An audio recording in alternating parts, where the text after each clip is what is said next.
It's 4 p.m. in cafe, and Davina McCall flashes mischievous smile, followed by her bra. Luckily we're in quiet corner, so nobody notices her whipping her top up or us nearly spitting our coffee out laughing. We should probably explain. In her own inimitable style, Davina has just been musing on the role of bra as emotional barometer. Throughout my life I've been able to tell lots about my mood from my underwear. She says, if was down, would wear underwear that just wasn't worthy of me. Today's number though. It's black, lacy and sassy as hell, which tells you everything you need to know about where Davina's at. She looks sensational, with the sort of ageless glow that explains why she's spent 16 years as Garnier's longest-serving beauty ambassador. 50s are the new 30s. She says, when was kid, women in their 50s looked like they were in their 70s. It was like, I've shut up shop. It could not be further from the truth now. I am really proud of being 52. I feel I am quite good fun still, and look good for bird my age. So owe it to anybody under 40 to live my best life and to show them it's all going to be okay. Rewind to 2017, and things perhaps weren't so okay for Davina. Her life was in flux after splitting from Matthew Robertson, her husband of 17 years and father of their 3 children. It was hard, she admits. As the big-hearted presenter of tear-jerkers such as Long Lost Family, Davina deserves happy ending of her own, and her sparkle today suggests she's found it. She's keeping it low-key, but she's found love again with Michael Douglas, her hairdresser and best friend of 20 years. The pair have just started their own podcast, and are clearly cut out for big things. You've been through a lot lately. How have you coped? The divorce was hard. But in comparison to what I've been through in my life, like Caroline dying, her sister passed away from cancer in 2012, nothing can be as bad as that. You always hear it takes 2 years from when you split up to when you start feeling better. Now Matthew and go out for lunch with the kids. It's miles better. We both want to be the couple who can be invited to the wedding of our kids, and sit down and watch them do something amazing. Have you managed to salvage friendship? I think we're both trying and really appreciate that. We've always said the kids come first.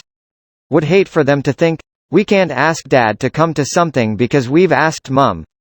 That would be my worst nightmare. You've chosen to keep your new relationship private. Neither of us want to shove it down anybody else's throat.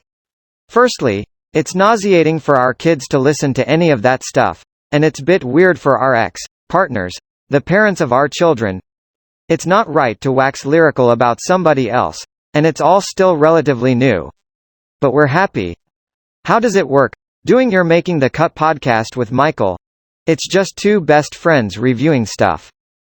We're not flirting, it's just us doing what we've done for 20 years. We have always shared information, products, shows, parenting tips, anything. It's so funny how we have influenced each other's lives for so long. At the end of each podcast, think, God, how lucky are we that we get to do this together. You and Garnier are now the UK's longest ever celebrity beauty partnership. I get really excited when receive their new things to try. Think they're doing all the right things. Natural superfood ingredients, organic products, recyclable packaging. Plastic waste really grates on me these days. Do you feel like you're starting new chapter in your life?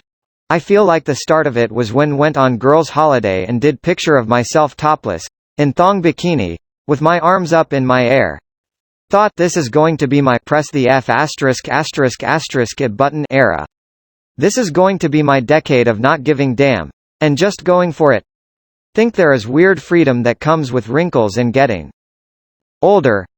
I've got nothing to lose. Many women seem to struggle with this time of life though.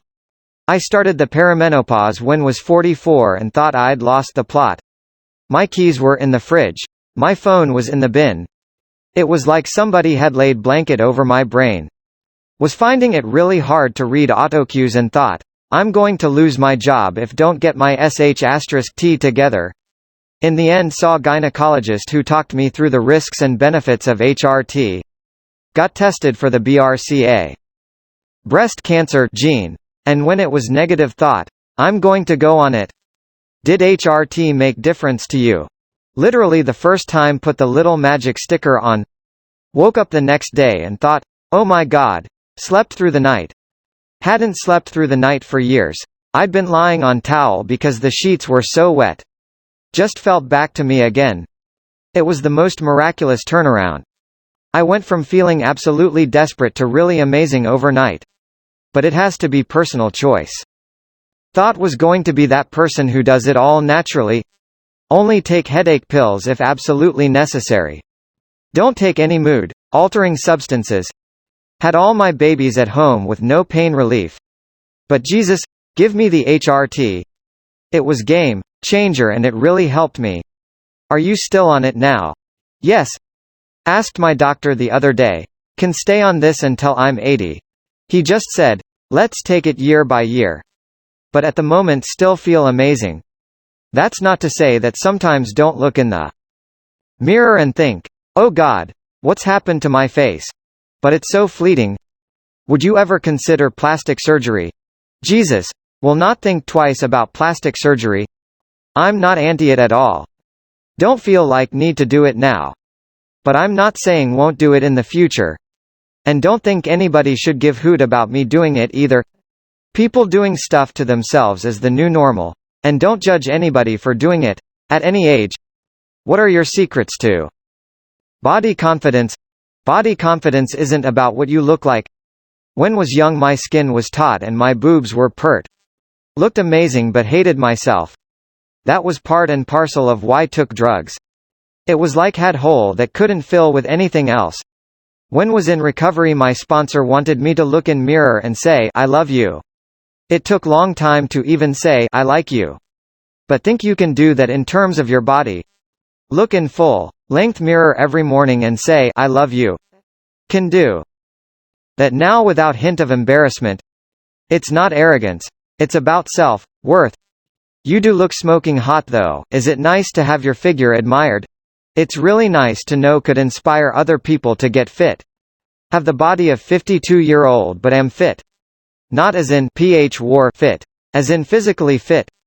Someone my age might see that and think, I can get there too. What else are you doing to press the F*** it button? I'm sampling different things. In life. I'm going to start YouTube channel. And I'm launching an underwear range. That was all born out of me being single and still wearing the sexiest underwear ever.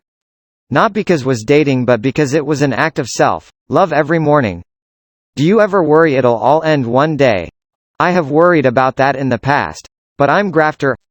Always think if it all goes away I'll graft until get some of it back.